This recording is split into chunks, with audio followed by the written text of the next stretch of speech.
আমি শিলা আজ আপনাদের সামনে উপস্থিত হয়েছি আমার জীবনের একটা কাহিনী নিয়ে। আশা করি সবাই মন দিয়ে শুনবেন, আর শুনলেও হয়তো অনেক কিছু শিখতেও পারবেন। কারণ সমাজে এমন অজানা কিছু কাহিনী আছে যেটা মানুষের সাথে শেয়ার না করলে তারা বুঝতে পারবে না যে কোথায় কখন কার সাথে কি হচ্ছে, কার জীবনে কি ঘটে যাচ্ছে।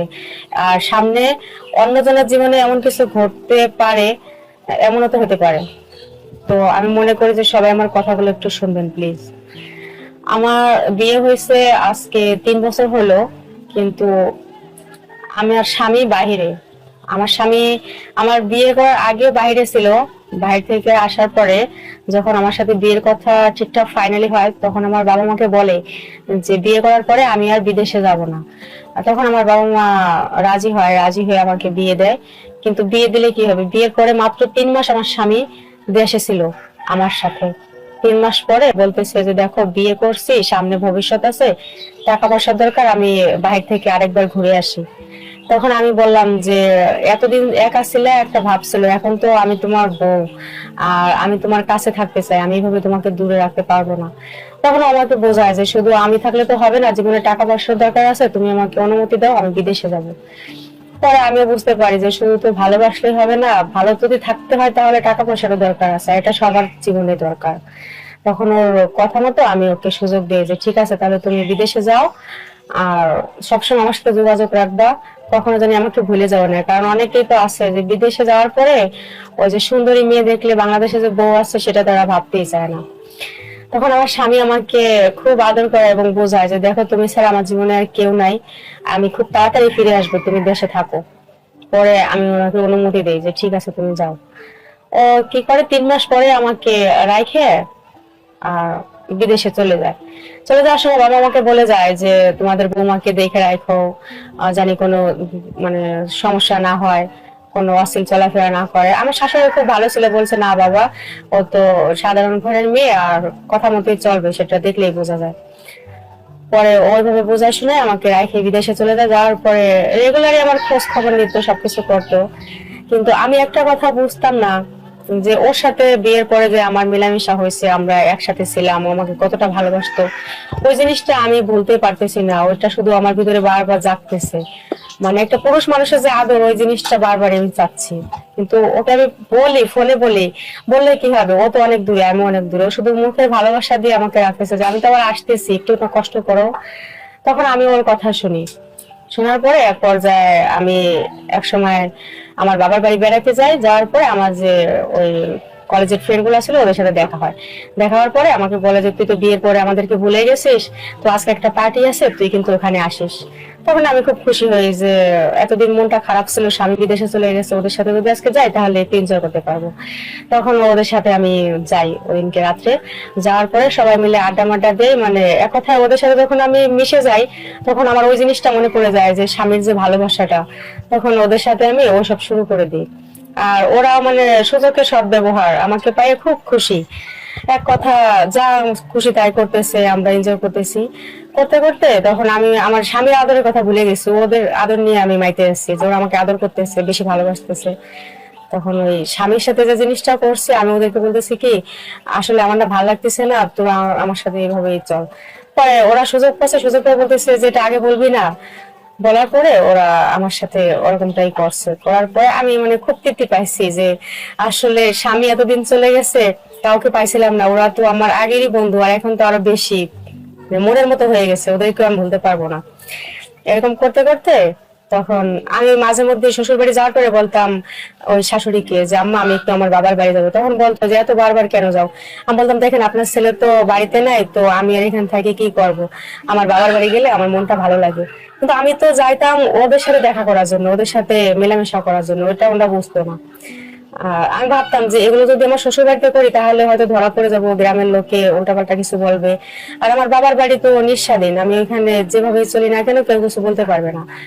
সেই জন্য আমি প্ল্যান করে বারবার ওই বাবার বাড়ি চলে যেতাম আর ওরকমটা করতাম। করতে করতে একদিন মানে আমার ফ্রেন্ড আমাকে বলে যে তুমি তো শুক্রবারে তোমার শ্বশুর বাড়ি চলে যাবা, তো আমি কিন্তু শুক্রবারে তোমার বাসায় যাব। তো আমি বলতেছি যে দেখ, আমি তো যা কিছু করি বাবার বাড়ি এসে করি, আমার শ্বশুর বাড়িতে এসব করা যাবে না, কারণ সবাই জানে যে আমি ভদ্র ঘরের মেয়ে, আমি খুবই ভালো। তখন বলতেছে না না তেমন কিছু হবে না, তুই শুধু বল একবার, আমি আসি। পরে আমি বললাম যে এতদিন ওরা আসে না, যখন আসতে চাচ্ছে তাহলে আসুক। তারপরে ও আমার বাসায় যায়, যাওয়ার পরে দিনের বেলা মানে সবার সাথে ভালো সম্পর্ক, খাওয়া দাওয়া ঘোরাফেরা করছে। সন্ধ্যা হওয়ার পরে ও বলতেছে যে আমি কিন্তু অন্য রুমে থাকবো না, আমি কিন্তু তোর রুমে থাকবো। পরে আমি বললাম যে এটা কি একটা কথা নাকি, তুই কেন আমার সাথে থাকবি, আমরা তো এখন আগের মতো নাই। পরে আমার শাশুড়ি বা আমার দেওর কেউ জানতো না যে আমার বন্ধুর সাথে আমার এই কথাগুলো হচ্ছে। সবাই খাওয়া দাওয়ার পরে যার যার রুমে চলে গেছে, এখন ও আর রুমে না ঢুকে বলতেছে যে আমি তোর সাথে থাকবো। তখন আমি ভাবলাম কি যে সবাই তো ঘুমাই গেছে, রাতের অন্ধকারে কি আর কি দেখবে বা বলবে। তখন আমি ওকে বলছি ঠিক আছে তুই চলে আয়। তারপরে ও আমার সাথে রয়েছে। থাকতে থাকতে একসময় মানে মাঝরাতে আমার শাশুড়ি আসছে, আইসে আমাকে ডাক দিতেছে যে বৌমা, আমি তো ঘুমাইতে গেছি, তো একটা বালিশে হচ্ছে না, আমার কোল বালিশটা দাও। তখন আমি মানে হুট করে উঠছি, ওঠার পরে দরজা খুলবো না, আমি নিজে রেডি থাকবো, আমি কিছু বাইরে কোল পাইতেছি না বা ওকে লুকাবো, আমি একদম মানে অন্যরকম হয়ে গেছি যে আমি এখন কি জবাব দেবো, এটা আমি কি করছি।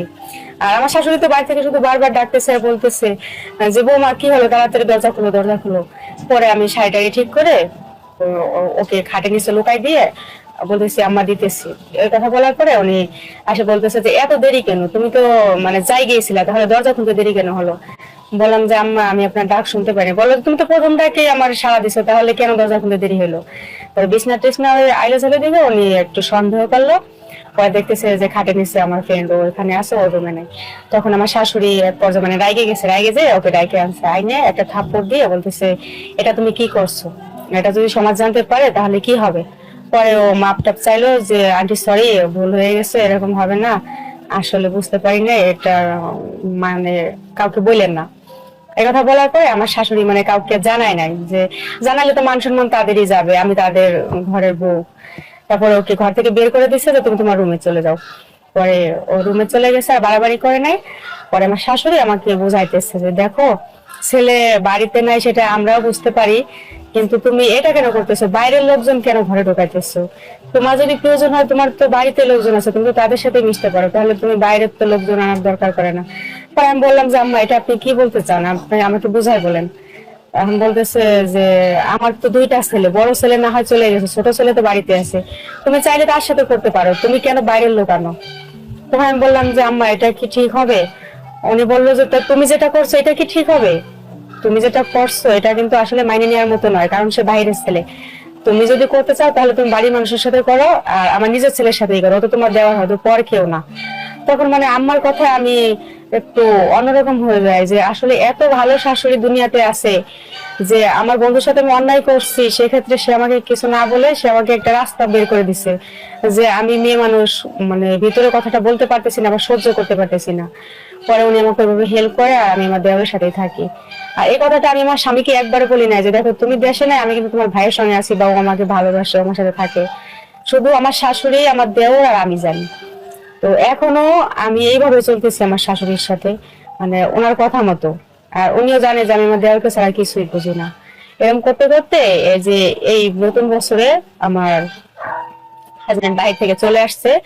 আর আসার সময় উনি আমার জন্য গহনাগাটি, মানে আমি বলি নাই যে আমার জন্য তুমি এগুলো নিয়ে আসো, ওর মন থেকে যা কিছু মন চাইছে ও আমার জন্য নিয়ে আসছে। আসার পরে ওইগুলো আমাকে মানে সারপ্রাইজ দিতেছে যে এগুলো সব তোমার, শুধু আমার জন্য না ফ্যামিলির সবার জন্য আনছে, তার থেকে মানে আমার জন্য সব থেকে বেশি।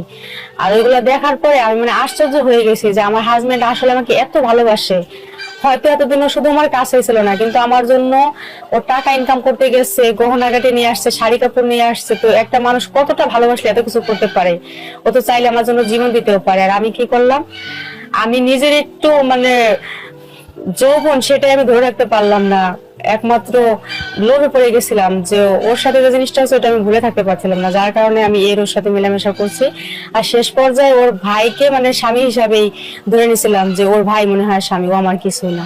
কিন্তু পরে কি দেখলাম আসলে আমার স্বামী আমাকে খুব ভালোবাসে, আর ও আমার জন্য সব করতে পারে। তখন আমি আমার ভুলটা বুঝতে পারছি যে আমি এতদিন যেটা করছি এটা আসলে অন্যায় করেছি, আর এটা বলার মতো না। এটা যদি আমি ওকে বলি ও আমাকে আস্ত রাখবে কিনা সেটাও জানি না। পরে আমি আমার শাশুড়িকে বললাম যে আম্মা দেখেন এতদিন যা করছি না করছি, আপনি আপনার ছোট ছেলেকে বিয়ে করাই দেন, আমি আর এগুলো করতে পারবো না, আমি আপনার বড় ছেলেকে নিয়েই থাকবো, আর আমি তো ওরই বিবাহিত স্ত্রী।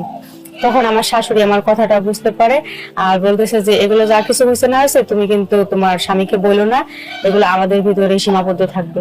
তখন আমি মানে ওটা বুঝতে পেরে আমি আর সামনে খারাপ কিছু ওর সাথে করি নাই, আর সামনে করার ইচ্ছাও নাই। যে পিছনে যেটা ঘটছে ওটা একটা অ্যাক্সিডেন্ট হিসাবে ধরে নিছি, মানে ওটা আমারই দোষ, আমি নিজেকে সামলাইতে পারিনি। জাস্ট আমি এটা আমার শাশুড়ি যদি আমাকে বলে, কিন্তু তার দোষ আমি কখনোই দেবো না। সে চাইলে তো আমাকে মারধর করতে পারতো বা আমাকে তাড়া দিতে পারতো, সে কি করলো, সে আমাকে সামলায় রাখলো যাতে আমাদের সংসারটা ভেঙে না যায়, আমি তার বাড়ির পুত্রবধূ হিসাবে থাকতে পারি আজীবনের জন্য। সে আমাকে হেল্প করছে। তো আমার শাশুড়িকে আমি ধন্যবাদ দিই যে সে আমার কাহিনীটা আজ পর্যন্ত কাউকে বলে নাই, আর আমিও কাউকে বলি নাই, এই প্রথম আপনাদের কাছেই বললাম। মানে এই ভাইয়া আমাকে জিজ্ঞেস করলো, আর যার জন্য ভাইয়ের কাছে বলতে আমি বাধ্য হলাম। আশা করি আপনারা যারা আছেন এভাবে কেউ নিজের জীবন নষ্ট করবেন না, স্বামীকে এইভাবে ঠকাবেন না। কারণ তারা কষ্ট করে বিদেশে যায় এই বউ ছেলে মেয়ের জন্যই, আর বউরা কি করে দেশে অন্য ছেলে নিয়ে ফুর্তি করে। প্লিজ আপনাদের কাছে একটাই অনুরোধ, আপনারা এইভাবে কেউ করবেন না। সবাই স্বামীর ভালোবাসা যদি পাইতে চান তাহলে অপেক্ষা করবেন, একদিন হলেও সে ফিরে আসবে, কারণ সে আপনাকে বিয়ে করেই গেছে।